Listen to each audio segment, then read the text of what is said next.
નમસ્તે વિદ્યાર્થી મિત્રો, ચાલો આજે આપણે સરસ મજાનો અંગ્રેજીનો કોર્સ જે શરૂ કરવા જઈ રહ્યા છીએ તે સ્પોકન ઇંગ્લિશ કોર્સ. ખરેખર તો સ્પોકન નહીં પણ બેઝિકની સાથે સ્પોકન છે, કેમ કે આપણે એકદમ પાયાથી આની શરૂઆત કરવા જઈ રહ્યા છીએ. જે વિદ્યાર્થીને અંગ્રેજીની જરૂરિયાત છે અથવા તો જેને કોઈ પણ સમસ્યા થાય છે અથવા કોઈ પણ મોટા વિદ્યાર્થીને કે ગમે તેને ક્યાંય પણ સમસ્યા થતી હોય અંગ્રેજીની અંદર, તો આપના માટે આ કોર્સ જે છે તે રામબાણ ઇલાજ સાબિત થવાનો છે. તો આ કોર્સની અંદર કઈ કઈ બાબતો અને કેવી રીતે આપણે આગળ વધશું તેની ચર્ચા કરી લઈએ. તો સૌ પ્રથમ અહીંયા તમને સરસ મજાનું વાક્ય આપ્યું છે. શું આપ્યું છે? હવે તમારું અંગ્રેજીનું સપનું પૂર્ણ કરો. અંગ્રેજીનું સપનું પૂર્ણ કરવા માટે આ કોર્સની અંદર જોડાવાનું છે. પછી બીજું કીધું કે 30 દિવસનો સ્પોકન ઇંગ્લિશ કોર્સ. કેટલા દિવસ ચાલશે? તો કે 30 દિવસ સુધી કન્ટિન્યુ તમને મળવાનું છે લેક્ચર. ત્યાર પછી પાયાથી જ અંગ્રેજીની શરૂઆત કરવાની છે. શું તમારે પાયાથી શરૂઆત કરવી છે? તો અહીં આવી જાઓ. ક્યાં? તો કે આપણી ચેનલ ઉપર અહીંથી તમને મળવાનું છે. દરરોજ રાત્રે કેટલા વાગ્યે? તો કે 8 વાગ્યે આપને યુટ્યુબ પર મળી જશે. શું મળી જશે? તો કે વિડીયો. એક દિવસનો એક વિડીયો આપને મળવાનો છે. અને જો આ તમે કોર્સ જે છે તે સંપૂર્ણ કરો છો 1 મહિના સુધીમાં, તો આપનું અંગ્રેજી કેવું થયું? અફલાતૂન અંગ્રેજી બોલવાના છો તમે, એકદમ છટાકેદાર, કોઈ પણ પ્રકારની સમસ્યા વગર આપણે અંગ્રેજી બોલતા થઈ જશું. તો એના માટે શું કરવાનું છે આપણે? કે તમારે તમારા મિત્રોની સાથે યુટ્યુબ ચેનલ છે તેને શેર કરવાની છે, લાઈક કરવાની છે અને સબસ્ક્રાઈબ કરવાની છે. શા માટે? તો કે તમને કન્ટિન્યુ જે છે તે 10 દિવસ સુધી, 10 દિવસ નહીં પરંતુ 30 દિવસ સુધી કન્ટિન્યુ આ તમને વિડીયો મળવાના છે. બરાબર? તો તમારી પાસે રહેલા ઇન્સ્ટ્રુમેન્ટમાંથી અશોક નકુમ સર્ચ મારી અને બેલ આઇકોન દબાવી દો અને થઈ જાઓ તૈયાર અંગ્રેજીને શીખવા માટે. આજે જે આપણે શરૂઆત કરવા જઈ રહ્યા છીએ પ્રથમ દિવસની, તેની અંદર એકદમ બેઝિકથી આપણે વાતચીત દરમિયાન કેવા પ્રકારની માહિતીની જરૂરિયાત ઊભી થાય છે તેની આપણે માહિતી મેળવીશું. તો ચાલો શરૂ કરી દઈએ આજના આપણા આ કોર્સની. બરાબર? પ્રથમ ચર્ચા કરીએ તો અહીંયા જ્યારે આપણે અંગ્રેજીની શરૂઆત કરીએ છીએ તો કોઈ પણ વ્યક્તિની સાથે બોલવા માટે કેવા કેવા શબ્દોની જરૂરિયાત છે તેની આજે ટૂંકી ચર્ચા કરીશું આપણે. તો અહીંયા જ્યારે કોઈ પણ વ્યક્તિને સંબોધન કરવું હોય ત્યારે શું કહીએ છીએ? હેલો, એટલે કે નમસ્તે આપણે જે ગુજરાતીમાં કહીએ છીએ તેના માટે અંગ્રેજીમાં છે હેલો અથવા હેલો. આ બે અલગ અલગ રીતે શબ્દ વપરાય છે. HALL હોય તો ચાલે છે અને HELL હોય તો પણ સેમ છે. બરાબર? ત્યાર પછી હાય, કોઈકને આપણે ધ્યાન દોરવા પડે હાય આવી રીતે કહીએ છીએ તો ત્યારે આ વપરાય છે. ત્યાર પછી સવારના સમયે કોઈકને સુપ્રભાત કહેવું છે તો શું કહીએ છીએ? Good morning. શું કહીએ છીએ? Good morning. ત્યાર પછી જ્યારે આફ્ટરનૂન, એટલે કે અહીંયા શું કીધું કે બપોર પછીના સમયે કોઈકને નમસ્તે કરવું છે તો શું કહીએ છીએ? કે ગુડ આફ્ટરનૂન. બરાબર? તો આ ગુડ આફ્ટરનૂન શબ્દ છે તે વપરાય છે. ત્યારબાદ સાંજના સમયે અથવા રાત્રે કોઈકની સાથે આપણે ચર્ચા કરીએ છીએ, છૂટા પડીએ છીએ અથવા મળીએ છીએ તો ત્યારે જ શબ્દ વપરાતો શબ્દ કયો છે? તો ગુડ ઇવનિંગ. બરાબર? આ પ્રોનાઉન્સિએશન છે તેને એકદમ સરળતાથી શીખવાના છે. ત્યાર પછી જ્યારે આપણે મળી લીધું તો ત્યારે તેને હાલ હવાલ પૂછવા માટે, ભાઈ તમે આપણે કે કેમ છો તમે, તો ત્યારે શબ્દ જે વપરાય છે અથવા તો વાક્ય વપરાય છે તે શું છે? તો કે હાઉ આર યુ. તો આ પ્રકારના વાક્ય છે તે વપરાતા જોવા મળે છે. ત્યાર પછી મજામાં અથવા આભાર વ્યક્ત કરવો હોય ત્યારે તો આપણે શું કહીશું? Fine and thank you. આ બંને શબ્દ અથવા ખાલી થેન્ક યુ શબ્દ પણ વાપરવામાં આવે છે. આપણે સારું છે અને તમારો આભાર એવું કેવું હોય તો ફાઇન થેન્ક યુ આ રીતે બોલવામાં આવે છે. ત્યારબાદ અહીંયા શબ્દ છે શું કીધું? કે કેમ છો. સામે આપણે બીજું પાછું પ્રશ્ન કરીએ. અહીંયા આપણને એક વખત તો એણે પૂછ્યું કોઈ વ્યક્તિ કે હાઉ આર યુ, તો આપણે જ્યારે સામે પ્રશ્ન પૂછીએ છીએ ત્યારે એના માટે શબ્દ વપરાય છે હાઉ ડુ યુ ડુ, એટલે કે તમને કેમ છે. તો વિદ્યાર્થી મિત્રો ખાસ યાદ રાખો, આ પ્રકારના જે વાક્યો જે છે આપ દૈનિક જીવનની અંદર ઉપયોગ કરતા થશો તો તમને તમારી જીભ જે છે તે અંગ્રેજી બોલવા માટે ધીમે ધીમે ટેવાઈ જશે. અને એક વખત ટેવાઈ ગઈ ત્યાર પછી આપણી ગાડી ધીમે ધીમે ચાલવા લાગશે. તો આ છે આપણા આ પ્રકારના શબ્દો. ત્યાર પછીની ચર્ચા કરીએ તો અહીંયા તમને આપેલા છે કેટલાક શબ્દો. જો આપણે અંગ્રેજી બોલવું છે તો શબ્દો તો તૈયાર કરવા જ પડશે. તો જેટલા અહીંયા દરેકની અંદર આપણે ડેઇલી ઉપયોગમાં લેવાતા શબ્દો છે, ડેઇલી એક્શન, ડેઇલી ક્રિયાઓ, તો તે સામાન્ય ક્રિયાઓ જે છે તેની ચર્ચા કરીએ તો આપણે કહીએ ઈટ છે, ડ્રિંક, સ્લીપ, વેકઅપ, પછી walk, run, read, write, speak and listen. તો આ શબ્દ જે છે વિદ્યાર્થી મિત્રો, ખાસ તમને એક વિનંતી કરીશ કે તમે જે કોઈ પણ આ નિહાળો છો, આ જુઓ છો, તે આટલા સ્પેલિંગ જે છે તે તૈયાર કરી લેશું, જેથી કરીને બોલવામાં આપણે દૈનિક ક્રિયાની અંદર જે આપણે સ્પીકિંગ કરવાની બોલવાની શરૂઆત કરીએ છીએ ત્યારે આ શબ્દોની આપણે વારે વારે જરૂર પડવાની છે. તો એટલે ખાસ યાદ રાખશું કે આ શબ્દો જો આપણે તૈયાર કરી લીધા છે તો ઠીક છે, નહીંતર આપની એક નોટની અંદર નોટ કરી લ્યો અને એક બે વખત રિવિઝન કરો એટલે બધા શબ્દો છે તે આવડી જશે અને એકદમ સરળતાથી તમે અંગ્રેજીની અંદર આગળ વધી શકશો. ચાલો નેક્સ્ટની ચર્ચા કરીએ તો તે શું છે, તો કે આપણે જ્યારે શબ્દ જે છે અહીંયા કેવા કે કોઈ પણ આપણા ઘરે આવે છે, આપણે ઘરે આવે ત્યારે કેવી રીતે તેની સાથે ચર્ચા કરવી, તો તેના વિશેની આપણે માહિતી મેળવીએ. તો અહીંયા જ્યારે કોઈ આવે ત્યારે કયો શબ્દ વાપરીએ છીએ, તો વેલકમ, સ્વાગત કરીએ છીએ આપણે નમસ્તે કરીએ, આવો, તો એના માટે શું વાપરીએ છીએ, તો વેલકમ શબ્દ વાપરીએ છીએ. પછી તે આપણી સામે બીજો પ્રશ્ન અથવા તો નમસ્તે, હેલો, આ રીતે વાપરીએ છીએ. હમણાં અગાઉ આપણે કહ્યું તે રીતે ડેઇલી ઉપયોગમાં લેવાતા. તો અહીંયા કોઈ આપણા ઘરે આવે છે ત્યારે વેલકમ અથવા હેલો એટલે કે નમસ્તે શબ્દ વાપરીએ છીએ.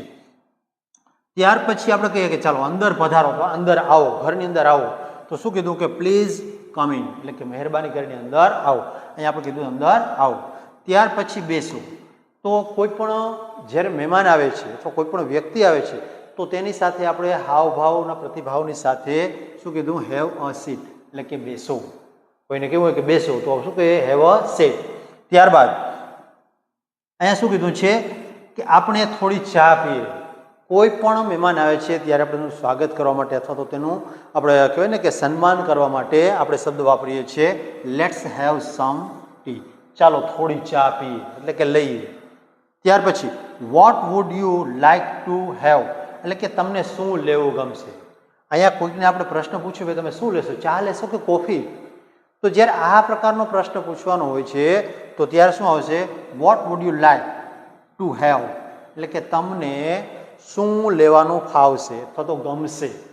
બરાબર. અહીંયા આપણે કીધું ગરમ કે ઠંડુ, પાછળ શબ્દો જોડી દઈએ, હોટ ઓર કોલ્ડ. પછી આપણે કે કોઈ પણ શબ્દ જે છે તે રીતે જોડી શકીએ છીએ જેનું સ્વાગત કરવાનું છે તે.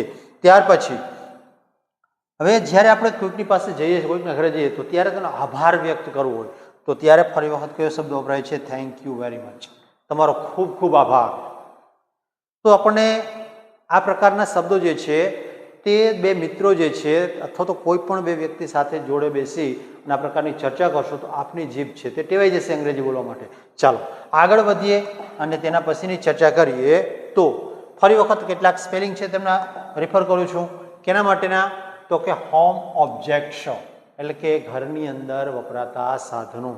તો આ ઘરની વસ્તુઓ છે અથવા તો ઘરની સાથે જોડાયેલી બાબતો. તો એ કયા કયા શબ્દ છે તે પણ આપણે નોંધી લેવાના છે. કયા છે, તો કે house, door, window, kitchen, water, food, clothes, bed, chair અને ટેબલ. તો આ પ્રકારના શબ્દ છે, આને પણ આપણે નોંધીએ અને આપણા દૈનિક જીવનની અંદર તે શબ્દનો ઉપયોગ કરતા થઈએ. આગળ વધીએ. હવે જ્યારે આપણે આભાર વ્યક્ત કરીએ છીએ, કોઈકે આપણું માન સન્માન કર્યું છે, આપણી મહેમાનગતિ કરી છે અથવા તો કોઈક આપણું કાર્ય કર્યું છે, તો ત્યારે તેવા સમયે તે વ્યક્તિનો આભાર વ્યક્ત કરવો હોય તો ત્યારે કયા કયા શબ્દ વપરાય છે, તો કે થેન્ક યુ એટલે કે આભાર. પછી થેન્ક્સ એટલે કે થેન્ક યુનો વાપરો તો કંઈ નહીં, થેન્ક્સ. બરાબર. જો કે અત્યારે વોટ્સઅપની દુનિયા અંદર ટીક્યુ વાપરે છે, આ ટીક્યુ. હવે આવું વાપરવાની જરૂર નથી, ભાઈ પૂરું વાપરો ને થેન્ક યુ. બરાબર. તો આ પણ અત્યારે વાપરેલું જોવા મળે છે. અથવા તો TX વાપરે છે, થેન્ક્સ.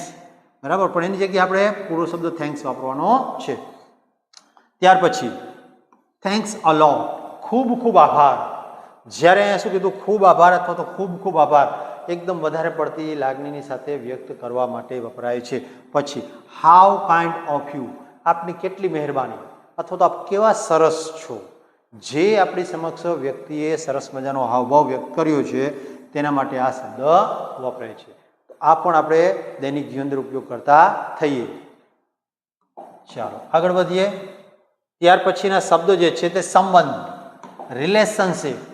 સંબંધની અંદર વપરાતા શબ્દો જે છે સંબંધમાં તો ક્યાં છે, તો કે ફેમિલી છે, પછી father, mother, brother, sister, friend, son and daughter. જો કે બધા શબ્દ આપણને આવડે એવા છે, તેમ છતાં જરૂર પડે ત્યાં એક વખત નોટ કરી લ્યો રીડ કરો અને તેનું રિવાઇઝ કરતા રહો. આગળ વધીએ. ત્યારબાદ કેટલીક સામાન્ય પ્રશ્નોત્તરી. જ્યારે આપણે કોઈકની સાથે વાત કરવા બેસીએ છીએ અથવા તો કોઈકને મળીએ છીએ તો ત્યારે શું વપરાય છે તો કે કેટલીક એવી સામાન્ય બાબતો છે કે જેને આપણે વાતોની અંદર આદાન પ્રદાન કરવા માટે ઉપયોગ કરતા હોઈએ છીએ. તો એવા પ્રશ્ન છે તેની ચર્ચા કરીએ.